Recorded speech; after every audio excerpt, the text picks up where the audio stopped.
My name's Alex Summerhill, and my name of my magazine's Offbeat.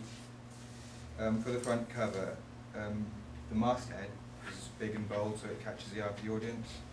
It tells the audience what the magazine is about when they first glance at it. It tells them, to do with rock. Another important feature of my magazine is the main image, the photograph. It features the lead band and part of the lead article.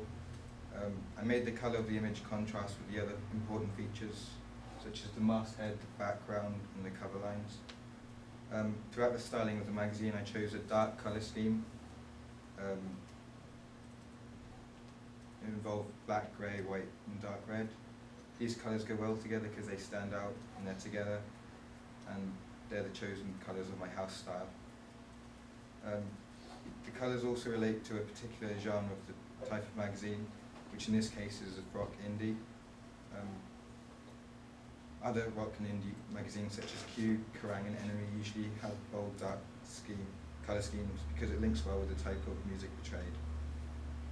The front cover also includes cover lines which run down the side of the magazine, and the leading cover line was purposely made to be bold and stand out more than the others because it's the main story and it attracts the audience eye more easily. The contents page is selectively coloured again, so it links with the front cover's house style. It boldly shows the features and the reviews, which are soon to follow, and it also gives us a short explanation of what the main article is going to be about. It shows another image of the lead person. The double page spread layout shows a photograph of a band member on the left hand side, which the main article is about. I chose to use a white background instead of a different shade of grey because sometimes magazines or double page spreads have different colours for the double page spread, such as in Kerrang and Enemy. But I still use the same kind of brushes, and I use dark red so they link. And the font of the double page spread is effective because it's italic and it links with the genre of the music.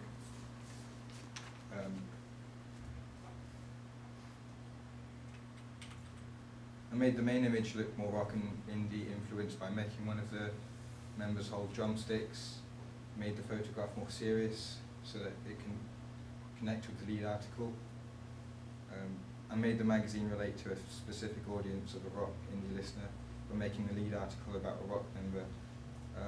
I've linked in the features of the contents page, which list about the 100 greatest rock songs, and I made a festival feature which would relate to them more and feel like the magazine's for them.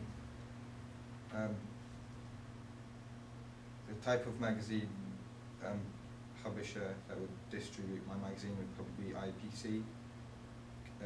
It'd make my magazine more mainstream. It also distributes magazines such as The Enemy. This is why I've chosen to use IPC, because The Enemy and my magazine are similar in the type of music that they do. I'd launched my first magazines online because I know that nowadays the internet's becoming more media influence based source, therefore the internet would widen my target audience and make the marketing more accessible. The target audience for my magazine would be 15 to 20-year-olds who are interested in rock, music, indie, and enjoy going to festivals and gigs.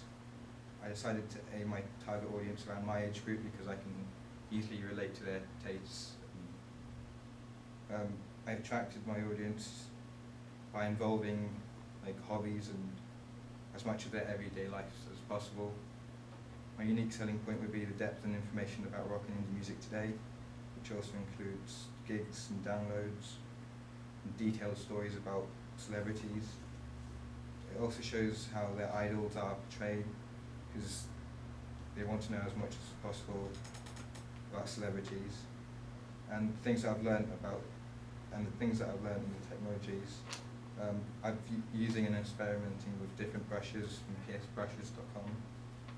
The changing of the styling of the photographs, like using curves and how different angles can affect the lighting.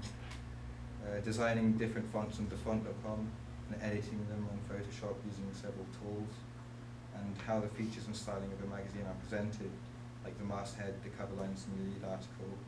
And I've also learned how different colours contrast with each other, and like what works best with each other. And that's it.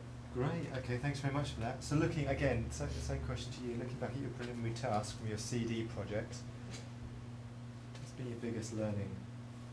Probably what are the main features of a magazine and CD are, where they're meant to go. So. Forms and conventions? Yeah. Okay. Any other questions from the group? Questions? I've got one more. What inspired your, I mean, it's a very distinctive masthead. Okay. What inspired it? Other magazines, such as Enemy, Kerrang. And where did you get the, where did you design the font yourself, or where did you get the font? Yeah, I got it off the font and then I started editing it. What did you do in the editing process? Made it more bold, put some brushes in between so links with the genre again. Sure. Yeah, that's it. Okay, thanks very much. Oh, and one thing just for you. Feedback. How was it received? I went on Facebook and got a lot of friends and sent them my survey, Mm-hmm. which asked them questions like what music are they into, do they go to festivals, and the feedback I used so that I could link in with the magazine. But did you get any feedback from the actual magazine itself? Survey Monkey. Well, I mean, have any of your friends that took the original survey seen this magazine? Yeah. What are their thoughts? They liked it, because they all like the same kind of music, so they said they'd buy it if they saw it in a shop or online or something. Okay. Any criticisms at all from the feedback? Not that I can remember, no. Okay, thanks a lot.